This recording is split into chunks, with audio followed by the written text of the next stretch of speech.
राधे राधे सुंदर साथ जी, आप सभी भक्तजन को कोटि सौ बार प्रणाम हृदय से। आज मनुष्य तन हम सभी को प्राप्त हो चुका है। इस संसार में लगभग 8 अरब की पॉपुलेशन है और सभी बड़े भाग्यशाली सौभाग्यशाली हैं जिनको मानव तन प्राप्त हुआ है, क्योंकि 84 लाख योनियों में सबसे उत्तम समझने बूझने हंसने की जो भी लीलाएं होती हैं वह सिर्फ मानव प्राणी में होता है। लेकिन आज के परिवेश में देखा जाए तो लोग मनुष्य तन पा करके पता ही नहीं चल पा रहा है, शहरों में तो और नहीं पता चल पा रहा है कि हमें मानव तन क्यों मिला है, इसका मेन उद्देश्य क्या है। तो प्यारे सुंदर साथ जी, सतगुरु और परमात्मा कि हमेशा भक्ति आप करें तब आपको पता लगेगा, तब आप जान पाएंगे कि हमें मानव तन किस लिए मिला है, इसका मुख्य उद्देश्य क्या है। तो जन्म जन्म के पुण्य उदय होने पर मनुष्य जीवन प्राप्त होता है। केवल मनुष्य ही आत्मा के स्वरूप को पहचान कर परमात्मय स्वरूप बन सकता है। अन्य योनियों में यह व्यवस्था नहीं है, जबकि मनुष्य को मुक्ति का द्वार कहा गया है। इस व्यापक स्वरूप परमात्मा सर्वत्र प्राणियों में चेतन रूप में व्याप्त है, जो पंच तत्व शरीर में प्रकृतिजन्य जीव भाव से भौतिक सुखों में लिप्त होकर अपने आत्म स्वरूप को भूल जाते हैं, उन्हें उसके दर्शन भी नहीं होते हैं। मनुष्य बुद्धिजीवी प्राणी है, उस परमात्मा की धड़कन है जो कभी नहीं रुकती, परंतु हम अपने वास्तविक स्वरूप को भूलकर भौतिक सुख सुविधा हेतु देवी देवताओं की काल्पनिक शक्तियों की पूजा साधना एवं उनकी भक्ति में जीवन व्यतीत कर देते हैं। ये तो उनके भक्तों को 14 लोक के चक्र में डाल देते हैं। भगवान श्री कृष्ण इसीलिए गीता में कहते हैं कि ऊर्ध्वं गच्छति सत्त्वस्था मध्ये तिष्ठति राजसाः जगन्य गुण प्रवृत्ति अस्था अधो गच्छति तामसाः। अर्थात हे अर्जुन, सात्विक भक्ति करने वाले भक्तों को स्वर्ग की प्राप्ति होती है तथा राजसी भक्ति से भूलोक में प्रधानमंत्री, कमिश्नर, मठाधीश, बड़े बड़े बिजनेसमैन आदि आदि के राजयोग का भोग प्राप्त होता है तथा तामसी भक्ति वालों को पृथ्वी के नीचे नरक लोकों की प्राप्ति होती है। इसी चक्र में जीव चक्कर काटता रहता है, जिसको कबीरदास जी भी बताए कि 3 गुण की भक्ति में डूबा हुआ संसार, कहें कबीर निज नाम बिन नहीं हो भव से पार। कबीरदास जी कहते हैं कि वेद शास्त्र पुराण के अनुसार रामानुज, निम्बार्क, विष्णु स्वामी, मध्य शैव संन्यास आदि मत संप्रदाय तथा 14 लोक के इष्ट ही इनके प्रवर्तक हैं, जो भौतिक सुख अथवा मायाजन्य वैभव प्रदान करते हैं तथा सायुज्य, सालोक्य, सारूप्य एवं सामीप्य मुक्ति प्रदान कराते हैं। ये सभी मुक्तियाँ वैकुंठ धाम में होती हैं और जब यह आपका पुण्य समाप्त हो जाता है तो पुनः आप उस लोक से इस मायावी लोक मृत्यु लोक में पुनः आप वापस आ जाते हैं।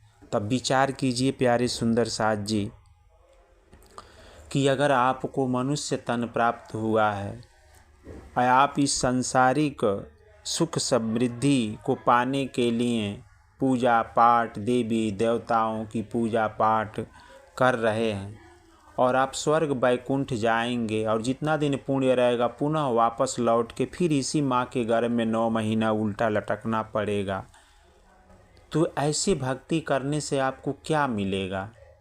ये तो परम सौभाग्य है कि अगर आपको बड़े भाग्य से मनुष्य तन प्राप्त हुआ है तो क्यों न हम जिस धाम से हम सब आए हुए हैं, जहाँ हम लोगों का आनंद का धाम है, जहाँ से परमात्मा की सत्ता चलती है, परमात्मा के हम आत्म स्वरूप हैं। क्यों न हम अपने निजी घर धाम चले जाएं कि फिर आवागमन से छुटकारा हमें मिल जाए। इसीलिए मनुष्य तन बड़ा भाग्य से मिला है प्यारे सुंदर साथ जी। तो आप अपनी पहचान कीजिए और पहचान करके अपने निजी घर उस अखंड परम धाम में जाने का प्रयास कीजिए, क्योंकि यह 14 लोक के अंतर्गत सत्य लोक में भोले बाबा, ब्रह्मा जी, विष्णु जी लोक है, जो वेद पुराण अनुसार महाप्रलय में अव्याकृत के स्थूल पाद में लय हो जाते हैं और पुनः नई सृष्टि के कर्मानुसार योनियां प्राप्त होते हैं। इसलिए श्री कृष्ण जी ने भी गीता में कहते हैं कि या ब्रह्मा भूना लोका पुनरावृत्ति नो अर्जुनः मामुपेत्यं तु कौन्तेय पुनर्जन्म न विद्यते। कहते हैं कि हे अर्जुन, 14 लोकों की पुनरावृत्ति होती है। बात समझिएगा, इस 14 लोक को पूजने वाला व्यक्ति की पुनरावृत्ति होती है, मतलब आवागमन से छुटकारा नहीं मिलता। ये भगवान कन्हैया गीता में बता रहे हैं। ये नहीं कि हम प्रणामी निजानंद संप्रदाय से हैं तो हम अपनी बात कर रहे हैं। नहीं प्यारे सुंदर साथ जी, ये गीता में भगवान कन्हैया कह रहे हैं कि 14 लोकों की पुनरावृत्ति होती है। ब्रह्मा भूना लोका पुनरावृत्ति अर्जुन, परंतु मेरी भक्ति करने पर पुनर्जन्म नहीं होता, मतलब आवागमन नहीं होता। अरे मनुष्य, तुम विवेकशील प्राणी हो, स्वयं विचार करो कि भारतीय संस्कृति में ही परमात्मा के अतिरिक्त अन्य देवी देवताओं की भक्ति होती है। इसके अतिरिक्त एक ही इष्ट की उपासना होती है। इन देवों से परे ईश्वर, भगवान, परमात्मा, खुदा, अल्लाह, जीसस, ईसा मसीह, गॉड, सर्वव्यापी, राम आदि जो शक्तियां हैं वे एक ही हैं। केवल भाषा, संप्रदाय और उनके नाम अलग अलग भेद हैं। इनको आपको समझना पड़ेगा कि इन सभी में उत्तम कौन पर ब्रह्म परमात्मा है, जहाँ से आप आए हो। क्योंकि प्राणनाथ जी भी इसी बात को बताते हैं कि जुदे जुदे नाम गावही, जुदे जुदे भेष अनेक, अजिन कोई झगड़ो आपस में, धनी सबों का एक। यहाँ हम संसार में अलग अलग नाम से पुकार रहे हैं, लेकिन जिस दिन आप इस कलयुग के बुद्ध निष्कलंक अवतार अनादि श्री कृष्ण का जो वांगमय स्वरूप की प्रतिमूर्ति श्री प्राणनाथ जी के रूप में विद्यमान है, जिस दिन इस स्वरूप को आप जान जाएंगे, ऐसे धनी को आप जान जाएंगे जो एक हैं, तब उस दिन आपका मानवता कल्याण हो जाएगा। क्योंकि इस संसार में सभी आध्यात्मिक प्रवर्तकों ने एक ही इष्ट पर बल दिया है। आप देख लीजिए कि पूरे संसार के सभी संप्रदाय धर्म ये कहते हैं कि वह खुदा, वह परमात्मा सिर्फ एक है। उन्होंने जाति पाति, ऊंच नीच, गरीबी अमीरी का भेद मिटाने का भी संदेश दिया है कि धर्म रूपी धागे में विविध मत संप्रदाय आदि मोतियों को पिरोकर तथा माला बनाकर उस पर ब्रह्म परमात्मा के गले में डालकर परमात्मा की शोभा एवं सम्मान बढ़ाने का प्रयास सभी धर्मों ने किया है। जबकि महामति प्राणनाथ जी ने सभी को एक सूत्र में बांध कर कहा कि न कोई हिंदू, न कोई मुसलमान, न कोई सिख, न कोई ईसाई है, हम सभी परमात्मा की अंश शक्ति आत्मा हैं। और उन्होंने कहा भी कि आए एक ही हाट से, मतलब आए एक ही बाजार से, उतरे एक ही घाट। इसी मायावी संसार में एक साथ हम उतरे, हवा लगी संसार की, हो गए बाट बाट। ऐसा माया रूपी संसार का हवा लगा कि हम लोग अलग अलग अलग वैरायटियों में आकर के जन्म लिए और अपने आप को भूल गए। तो प्यारे सुंदर साथ जी, हम सभी धर्म प्रवर्तकों ने अपने अपने भावानुसार साकार, निराकार, द्वैत, अद्वैत स्वरूप मानकर परमात्मा के स्वरूप का संदेश दिया है। परंतु हम सभी अनुयायी अपने तक सीमित हो धर्म की जंजीरों में जकड़ गए हैं। हम अपने धर्म प्रवर्तक के मूल भाव का विस्मरण कर अपनी अहमियत के लिए अपना संप्रदाय बड़ा है छोटा है, ऐसे भाव को रखते हुए अपने मन में संकीर्ण बना दिए हैं। क्योंकि परमात्मा को साकार निराकार द्वैत अद्वैत शुद्धाद्वैत आदि किसी रूप में भी मानो जो आपके सतगुरु ने बताया है, उसी स्वरूप का चिंतन करो। परमात्मा बहुत सरल दयालु कृपालु प्रेमी स्नेही और परोपकारी है।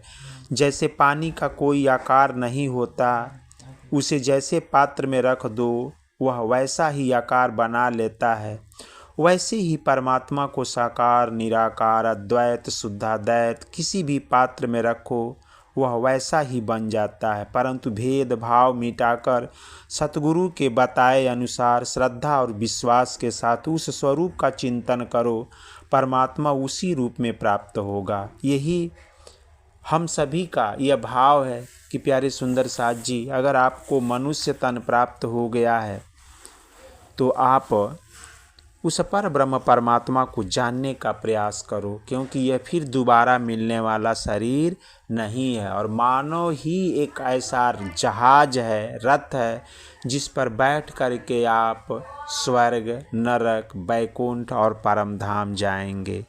तो प्यारे सुंदर साथ जी, मैं आप सभी से एक बार पुनः अर्जी करूँगा कि आप बड़े भाग्य से मानुष तन पावा, सुर नर सब ग्रंथ ने गावा।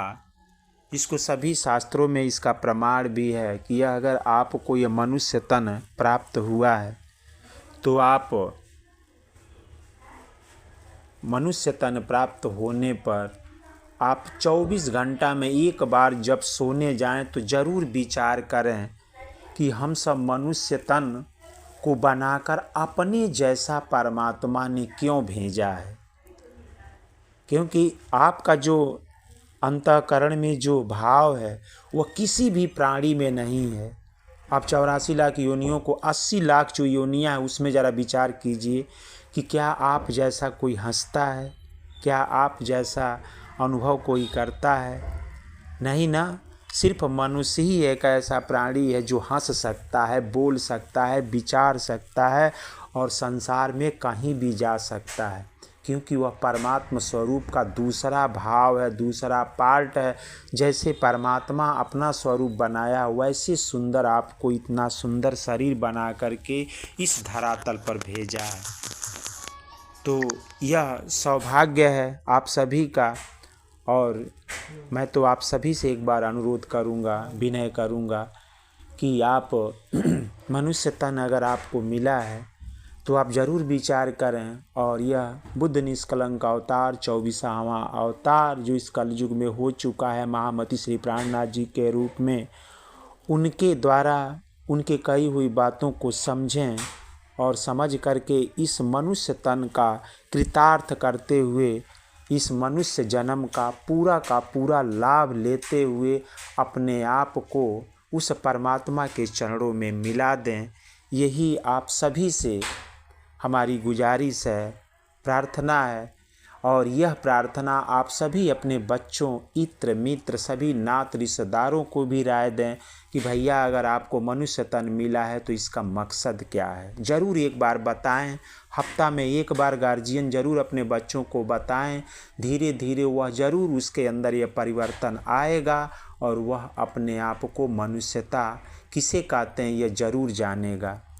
और यह सब समझने के लिए हमारे ऑफिशियल राज जी चैनल को आप सभी सब्सक्राइब करें और सब्सक्राइब करके और लाइक भी करें और कमेंट में बताएं। आप सभी मुझे कमेंट में ज़रूर बताएं कि आप किस तरह की कथा सुनना चाह रहे हैं, किस तरह का प्रसंग सुनना चाह रहे हैं कि मैं उसी के ऊपर आप सभी के बीच नया एपिसोड बनाने का मैं प्रयास करूं। इन्हीं शब्दों के साथ आप सभी को पुनः राधे राधे, जय श्री कृष्ण, जय श्री श्याम, प्रणाम।